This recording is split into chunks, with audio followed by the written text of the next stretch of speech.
नमस्कार दोस्तों। इस लेक्चर में अपन बात करने वाले हैं अतिसार के बारे में। तो अतिसार, बाल अतिसार मतलब कि बालकों में जिस प्रकार से अतिसार होता है उसको अपन यहाँ पर ब्रीफ में कवर करने वाले हैं। तो देखो, गुदा से अधिक मात्रा में द्रवयुक्त मल का बाहर निकलना अतिसार कहलाता है ना। अपन को पता है अतिसार मतलब होता क्या है, मतलब कि गुदा मार्ग से अधिक मात्रा में द्रवयुक्त मल का बाहर निकलना, उसको क्या बोलेंगे अपन, अतिसार बोलेंगे। ठीक है, यही अतिसार जब बालकों में होता है तब उसे बाल अतिसार कहते हैं, है ना। जब यही अतिसार जो एडल्ट्स में होता है वही वही अगर बालकों में होने लगे तो उसको अपन क्या कहेंगे, बाल अतिसार कहेंगे। यहाँ पर जो डिफाइन किया गया है अतिसार बोलेंगे कब, मतलब कि वो कितने बार जाने पर, मतलब कि कितने, एक 24 घंटों में कितने बार द्रवयुक्त मल के गुदा मार्ग से बाहर आने पर उसको अतिसार बोलेंगे। देखो, 24 घंटे में 3 बार या इससे अधिक बार पतला अथवा द्रववत मल त्याग अतिसार की श्रेणी में आता है। मतलब कि एक दिन में 3 या 3 से ज़्यादा बार, है ना, द्रव युक्त मल को बाहर निकालना, त्याग करना, उसको अपन अतिसार की श्रेणी में लेंगे। ठीक है, अतिसार समझ में आ गया, मतलब कि क्या है, अतिसार होता क्या है। अगर किसी ने ऐसे ही पूछ लिया, मतलब कि गुदा मार्ग से द्रव युक्त मल का बाहर निकलना, ये क्या है, अतिसार है। ठीक है, जब वो बालकों में हो जाए तो उसको बाल अतिसार कहेंगे। 24 घंटे मतलब कि एक दिन में 3 बार या फिर उससे अधिक बार द्रव युक्त मल का त्याग करना, ये अतिसार की श्रेणी में आता है। अब इसके नीचे जो मैंने टेबल बनाई है बहुत ही ज़्यादा इंपॉर्टेंट है, बहुत ही ज़्यादा इंपॉर्टेंट है। अपन को सारे आचार्यों के हिसाब से अतिसार के भेद याद रहने चाहिए। ठीक है दोस्तों, आचार्य काश्यप जी ने देखो कौन कौन से अतिसार माने भेद, आम अतिसार, पक्व अतिसार, वातज अतिसार, पित्तज अतिसार, कफज अतिसार और रक्तज अतिसार, मतलब कि दोष के अकॉर्डिंग बताया है, और आमज और पक्वज अलग से बताया। मतलब कि देखो, आमज, पक्वज अतिसार, वात, पित्त, कफ और रक्त। ठीक है, इसके बाद में आचार्य चरक जी ने कौन से बताया, दोष के अनुसार सो इनने भी बताया, वात, पित्त, कफज, सन्निपातज, और इनने जो अलग जो बताया, देखो शोकज और भयज बताया, इनने शोकज और भयज बताया, इसमें भी भय पे मैंने गोला लगा के रखा है, इनने भयज अतिसार को बताया है ना। तो अपन को ऐसे याद रख लेना है कि अतिसार का जब पेशेंट आता है तो चरक जी को भय लग जाता है, अतिसार का जब पेशेंट आता है तो चरक जी को भय लग जाता है। सुश्रुत जी ने भी वातज, पित्तज, कफज, सन्निपातज, शोकज भी माना है। ठीक है, लेकिन इनने सुश्रुत जी को भय नहीं लगता। सुश्रुत जी को भय किससे लगता है, आम से भय लगता है, क्योंकि अपन को पता है सुश्रुत जी सर्जन है तो सर्जरी वाली प्रोसीजर वो अच्छे से कर लेते हैं, लेकिन जब वो उनके पास आम का पेशेंट आता है तो वो नहीं कर पाते ट्रीट, है ना। तो अपन को ऐसे याद रखना है, चरक जी को भय लगता है और सुश्रुत जी को आम वाला जो पेशेंट है, आमज वाला अतिसार, इनने सुश्रुत जी ने माना है। ठीक है, चरक जी ने भयज माना है, शोकज और भयज माना है, और सुश्रुत जी ने आमज वाला माना है। वाग्भट जी ने चरक जैसा ही बताया है ना, वाग्भट जी ने चरक जैसा ही बताया, वातज, पित्तज, कफज, सन्निपातज, शोकज और भयज। ठीक है, अपन ने इसके क्लासिफिकेशन को याद कर लिया पूरा अच्छे से। काश्यप जी ने क्या क्या माना था, आम अतिसार, पक्व अतिसार, वातज अतिसार, पित्तज अतिसार, कफज अतिसार, रक्तज अतिसार। चरक जी ने वातज, पित्तज, कफज, सन्निपातज, शोकज और भयज। ठीक है, सुश्रुत जी ने वातज, पित्तज, कफज, सन्निपातज, शोकज और आमज बना है, और वाग्भट जी ने चरक जैसा ही बताया है। इसके बाद में सामान्य पुरुष की अवस्थाओं के आधार पर अतिसार के 2 भेद बताए गए, आम अतिसार और पक्व अतिसार। बहुत इंपॉर्टेंट है, ये ट्रीटमेंट पॉइंट ऑफ व्यू से भी बहुत इंपॉर्टेंट है। आम अतिसार और पक्व अतिसार पुरुष की सामान्य अवस्था के आधार पर, है ना। अगर जो पुरुष है वो डूब जाता है तो कौन सा अतिसार होता है, वो आम अतिसार होता है। अगर पक्व अतिसार है तो वो तैरेगा। ठीक है, इसके बाद में निदान बहुत इंपॉर्टेंट है, निदान पूछ सकता है आपको 2 नंबर में बिल्कुल। निदान, गुरु, अति स्निग्ध, अति रूक्ष, अति उष्ण, अति द्रव और अति शीतल द्रव्यों का सेवन, है ना। तो इसका एक श्लोक भी है, बहुत इंपॉर्टेंट है, अगर आप कर पाओ तो कर लेना। ठीक है, गुरु, अति स्निग्ध, अति रूक्ष, अति उष्ण, अति द्रव और अति शीत द्रवों का सेवन करना, विरुद्ध अशन, है ना, विरुद्ध अशन, अध्यशन, अजीर्णासन, है ना, असाध्मासन, ठीक है, ये सब इसके निदान है। दूषित जलपान, अति मदपान, ऋतु विपरीत, साथ में विपरीत, ये सब ऐसे अन्न का सेवन करना, ठीक है, बहुत ज़्यादा मदपान करना, दूषित जलपान करना, स्नेहन आदि के अति योग या मिथ्या योग से इसके निदान रिलेटेड है, ठीक है। स्नेहन आदि के अति योग या फिर इसके मिथ्या योग से, मतलब पंचकर्म के मिथ्या योग से, ठीक है, दूषित जलपान से, अति मदपान से, है ना, ऋतु विपरीत, साथ में विपरीत भोजन करने से, विरुद्ध आसन करने से, अध्यशन, अजीर्णासन, असाध्य, ठीक है, ये जो सारे हैं ये अग्निमांद के ही हेतु है एक टाइप से, तो यही निदान रहेंगे काय के, अतिसार के। बालकों में निम्न निदान स्वतंत्र व्याधि को उत्पन्न करते हैं, इसके अतिरिक्त निम्न अवस्था का या व्याधियों के लक्षण रूप अतिसार मिलता है ना। तो ये जो निदान है ये तो अतिसार को उत्पन्न कर ही रहे, लेकिन कुछ कुछ ऐसी व्याधियाँ होती है जिसमें कि अतिसार अपन को लक्षण के रूप में मिलता है। तो वो कौन कौन सी व्याधियाँ होती है, देखो सबसे पहले क्षीर दोष बहुत इंपॉर्टेंट है। क्षीर दोष में भी जो अपन को पता है वात के कारण 3 होते हैं, पित्त के कारण 2, कफ के कारण 3, है ना। तो पित्त के कारण जो 2 होते हैं वो विवर्णता और दौर्गंध्य होता है ना। पित्त में विवर्णता और दौर्गंध्य होता है। तो दौर्गंध्य में अपन ने पढ़ा था पांडु और कामला, और विवर्णता में मलभेद, दैट इज अतिसार, है ना।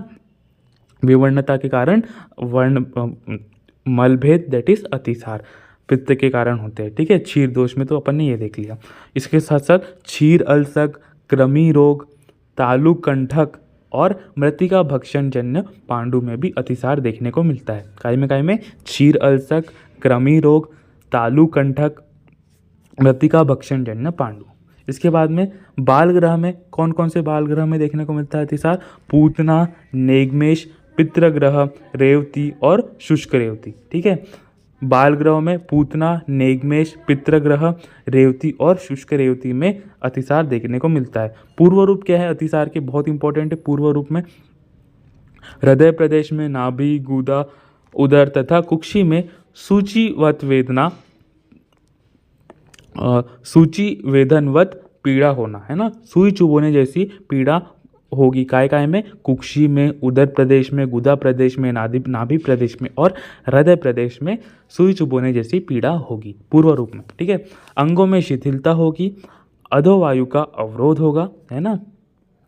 कॉन्स्टिपेशन जैसी कंडीशन बनेगी, अधोवायु का अवरोध होगा, अंगों में शिथिलता होगी, मल की अप्रवृत्ति, मतलब कि कॉन्स्टिपेशन जैसी कंडीशन बन जाएगी, मल की अप्रवृत्ति, आदमान, ठीक है, और भोजन का परिपाक ना होना, मतलब कि डाइजेशन प्रॉपर रूप से ना होना, आदमान होना, ठीक है, पेट फूलना जिसको बोल सकते हैं, ठीक है।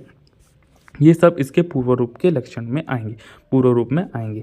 इसके बाद में संप्राप्ति, निदानों का सेवन किया, अपन ने देखा था अति रूक्ष भोजन, गुरु, अध्यशन, अनशन, ठीक है, ये सब इसके निदान में अपन ने देखा था। तो निदान का सेवन किया उसने, इसके कारण क्या होगा, प्रकोपित त्रिदोष, मतलब कि तीनों दोष का प्रकोप होगा, विशेष रूप से यहाँ पर वात का प्रकोप होगा। इसके कारण अग्निमांद होगी, आम दोष, है ना, अग्निमान जैसी होगी तो डाइजेशन प्रॉपर रूप से नहीं हो पाएगा, तो आम दोष की उत्पत्ति होगी, कफ बढ़ेगा। आंत्र में स्त्रोभ, ठीक है, आंतरों में स्त्रोभ होगा, और पुरीश, उदक, अन्न वह स्त्रोतो दुष्टि, बहुत इंपॉर्टेंट है। अतिसार में कौन से स्त्रोतों की दुष्टि होती है, तो पुरीश, उदक और अन्न व स्त्रोतस की दृष्टि होगी, मल की अति प्रवृत्ति होगी, जिसको अपन अतिसार बोलेंगे, ठीक है। यहाँ पर देखो मैंने संप्राप्ति घटक भी लिख के रखे यहाँ पर। दोष कौन सा है, वात प्रधान त्रिदोष है। दूष्य क्या है, उदक, पुरीश व स्त्रोतस है, और दूष्य तो उदक और पुरीश है, और स्त्रोतस कौन सा है, पुरीश, उदक और अन्न व स्त्रोतस इसमें इन्वॉल्व होंगे। साध्यता असाध्यता की बात करें तो वातज, पित्तज, कफज जो अतिसार है वो सुख साध्य है, और सन्निपातज, शोकज, भयज अतिसार जो है वो कृच्छ साध्य है, ठीक है। बहुत अच्छे से याद रखना है, वातज, पित्तज, कफज अतिसार क्या है, सुख साध्य है, और सन्निपातज, शोकज, भयज अतिसार कृच्छ साध्य है। चिकित्सा की बात करते हैं। चिकित्सा में मैंने बताया था चिकित्सा के दृष्टिकोण से आमज और पक्वज अतिसार बहुत इंपॉर्टेंट है। तो देखो अतिसार में आम अवस्था तथा पक्व अवस्था के क्रम को छोड़कर चिकित्सा नहीं हो सकती। मतलब कि बहुत इंपॉर्टेंट क्या है, आम अतिसार है या पक्व अतिसार है, इनके क्रम को ध्यान में रखते हुए अपन को चिकित्सा करनी है। इसलिए आम तथा पक्व मल का लक्षण जानकर चिकित्सा करें, है ना, कि आमज अतिसार है या पक्वज अतिसार है, इसके लक्षणों को जानकर अपन को चिकित्सा करनी है। बेसिकली यहाँ पे बलवान रोगी के लिए अतिसार की आम अवस्था में लंघन से बढ़कर औषधि नहीं होती। तो लंघन बहुत इंपॉर्टेंट है काय में, आम अतिसार में।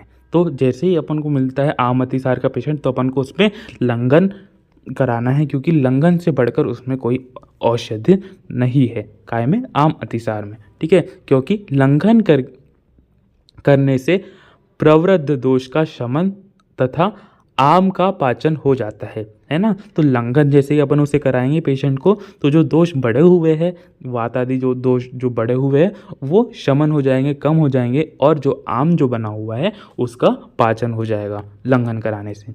अतिसार में सर्वप्रथम ग्राही या स्तंभक औषधियों का प्रयोग नहीं करना चाहिए। यदि औषधि द्वारा मल को रोका गया तो कोष्ठ में संचित दोष वृद्ध होकर ग्रहणी, अर्श, शोष, पांडु आदि रोगों की संभावना रहती है। मतलब कि क्या है कि अतिसार में अपन को ऐसा नहीं कराना है कि सीधा अपन ने ग्राही तथा स्तंभक औषधि नहीं देनी है उसमें, बिकॉज अगर अपन ने ऐसी औषधियाँ दे दी तो वहाँ पर जो दोष है जो कोष्ठ में है वो रुक जाएंगे, वहाँ पर मल रुक जाएगा वहाँ पर, और कोष्ठ में संचित दोष जो है वो बढ़कर वहाँ पर ग्रहणी, अर्श, शोष, पांडु इन सब की उत्पत्ति कर देंगे, और दंड अल्सक और आद्यमान भी हो सकता है वहाँ पर। ठीक है, तो अपन को सीधे सीधे ग्राही और स्तंभक औषधि का प्रयोग नहीं कराना है। आम अतिसार में लंघन बहुत अच्छी औषध है,